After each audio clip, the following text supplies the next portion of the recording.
السلام علیکم ورحمۃ اللہ۔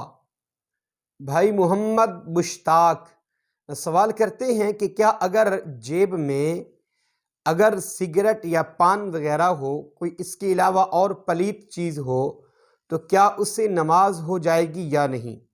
ان کے سوال کو دوبارہ دہراتے ہیں۔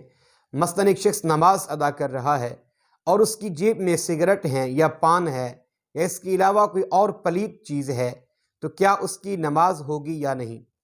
دیکھیں، سگریٹ ہو یا پان ہو تو نماز ہو جائے گی۔ اس کے علاوہ اگر کوئی پلیت چیز ہے، مثلاً وہ اتنا ہے کہ اس کے لگنے سے کپڑے پلیت ہو رہے ہیں، تو تب بھی اس کی نماز ختم ہو جائے گی، نماز نہیں ہوگی، اس کو نماز دوبارہ ادا کرنی ہوگی۔ اگر کوئی اس طرح کی پلیت چیز کسی چیز میں بند ہے، مثلاً شیشی وغیرہ میں یا شاپر وغیرہ میں، اگر اس کو بند کیا ہوا ہے اور جیب میں ڈالا ہوا ہے اور وہ کپڑوں کے ساتھ نہیں لگ رہی، وہ کپڑوں کو پلیت نہیں کر رہی، تو اس کی نماز ہو جائے گی۔ مثلاً سگریٹ اور پان وغیرہ جیب میں ہو تو نماز ہو جائے گی۔